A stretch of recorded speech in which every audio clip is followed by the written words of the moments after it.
नमस्कार दोस्तों, जय जोहार। मैं कौशल तिवारी और बिहनिया संध्या में आपका स्वागत है। कहते हैं कि लोकतंत्र में जनता ही सर्वोपरि है। वह अपने वोट से सब कुछ बदल सकता है, लेकिन यदि इस वोट को ही मैनिपुलेट करके चुनाव लगातार जीत लेने का जब सत्ता अहम पाल लेता है तो वह तानाशाह हो जाता है। और इस दौर में किस तरीके से लोकतंत्र की खाल को अपने जूते में मड़वाकर लोगों की भावनाओं को कुचला गया, विरोध के स्वर को राष्ट्रद्रोही और हिंदू विरोधी बताकर बदनाम किया गया, डराया गया, धमकाया गया, विपक्षी पार्टियों को भी अपनी जांच एजेंसियों से कुचला गया। तब ऐसे में कहते हैं ना कि अति सर्वत्र वर्जते, अति का अंत जरूर होता है। और यदि इसे सामान्य भाषा में समझे तो बकरे की अम्मा कब तक खैर मनाएगी। इन दिनों यही कुछ हो रहा है। देश का गृह मंत्रालय, जिसके जिम्मे में इस देश की सुरक्षा, आम नागरिकों के अमन चैन की गारंटी है, वह गृह मंत्रालय यदि बदले की भावना से कार्रवाई करने लगे तब कब तक लोगों की भावनाओं को दबाया जा सकता है। और शायद यही वजह है कि अब ये सवाल बड़ा होने लगा है कि क्या देश के गृह मंत्री अमित शाह को इस्तीफा दे देना चाहिए।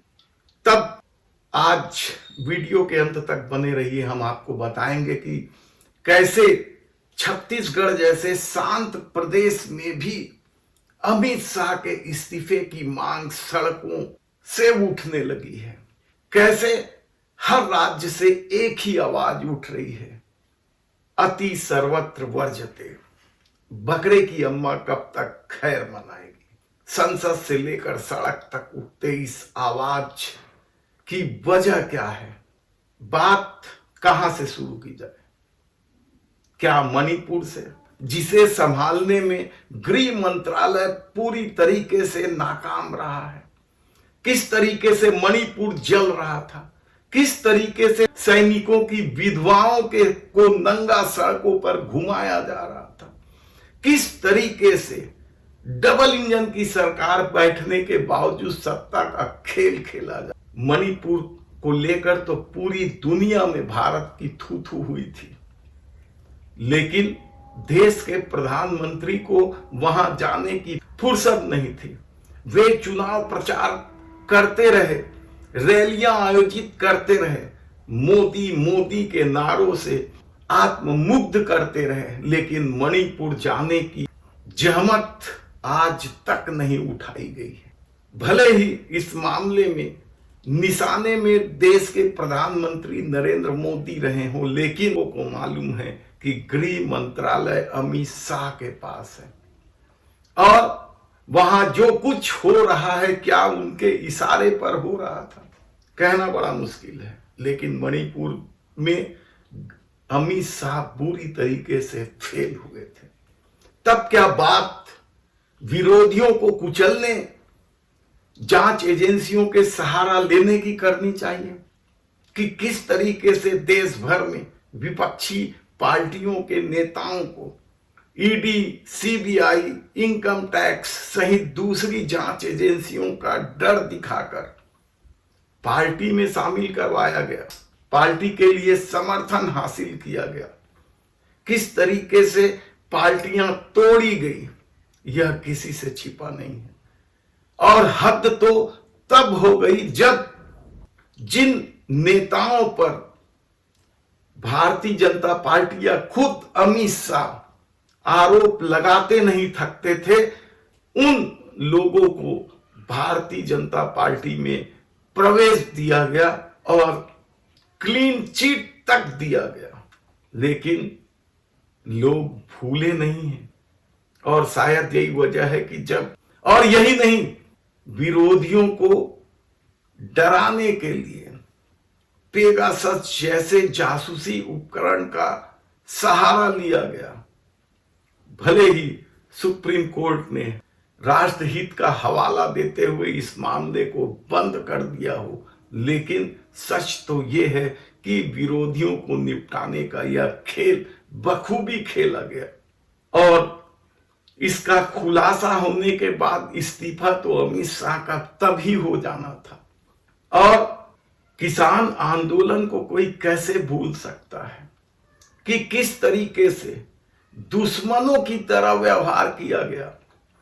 सीमेंट की दीवारें चुनवा दी गई, सड़कों पर कील ठोक दिए गए, बदनाम करने के लिए तमाम व्हाट्सएप यूनिवर्सिटी के बंदे छोड़ दिए गए थे। 700 से अधिक किसानों की शहादत हुई थी और अंत में देश के प्रधानमंत्री आकर इन 3 कृषि कानूनों को वापस लेकर आंदोलन समाप्त कर दिए। लेकिन वहां जो अत्याचार हुआ, किस तरीके से कार्रवाई हुई, उसे देश कैसे भूल सकता है। क्या उस दौरान ही अमित शाह से इस्तीफा नहीं ले लिया जाना था? और शायद अभी अति हुआ नहीं था। इसलिए जब छात्रों ने नीट पेपर लीक को लेकर आंदोलन शुरू किया तो उसी तरह का खेल खेला गया कि यह आंदोलन बदनाम हो जाए।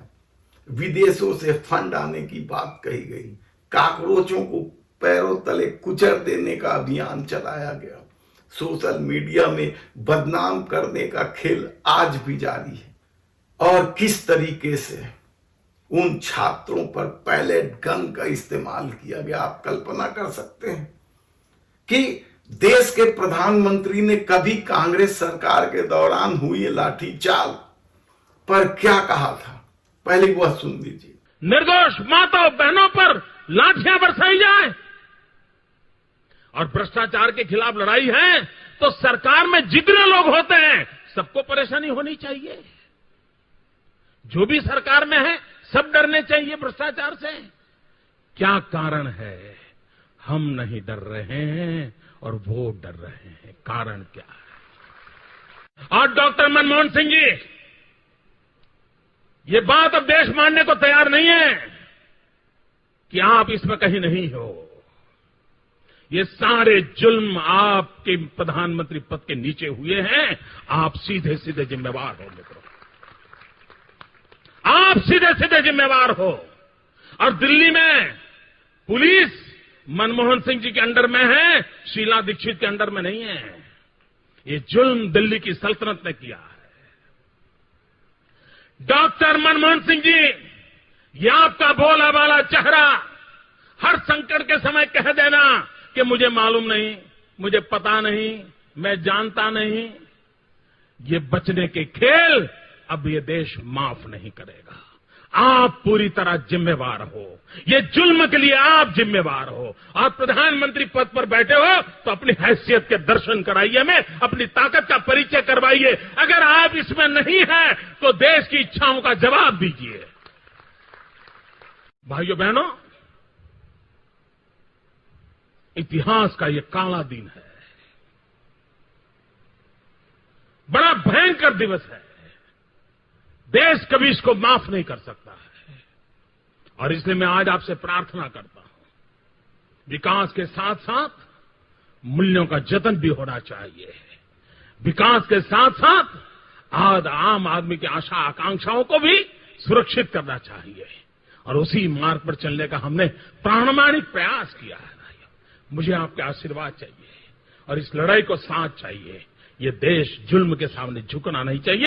अब समझिए कि किस तरीके से मासूम बच्चियों को पीटा गया, किस तरीके से उनके प्राइवेट पार्ट्स पर भी हमला किए गए, किस तरीके से खेल खेला गया, अत्याचार की इंतहा तक यह बात गई कहा जाए तो गलत नहीं होगा।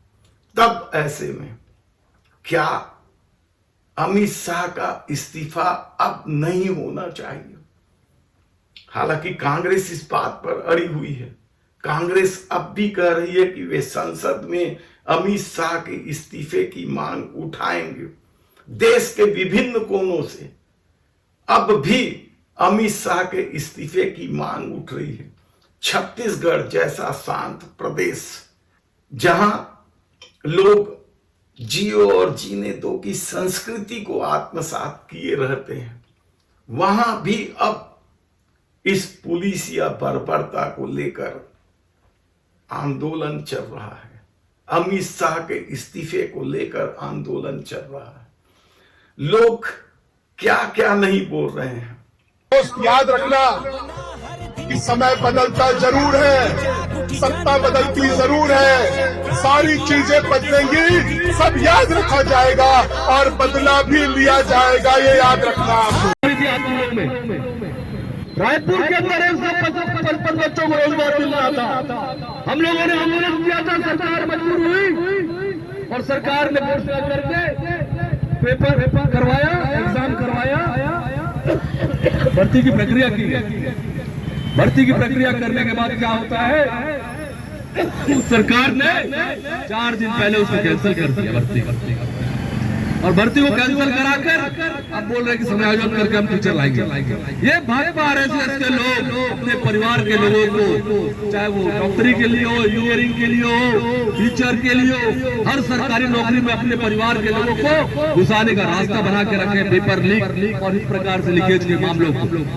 मैं आप सबसे आह्वान करता हूँ, आप सबके घर के पास, आप सबके आस पड़ोस में भाजपा से नजर रखिए, भाजपा नेताओं के परिवार में नजर रखिए। तब ऐसे में यह देखना होगा कि अमित शाह का इस्तीफा कब होता है और ये क्यों जरूरी है।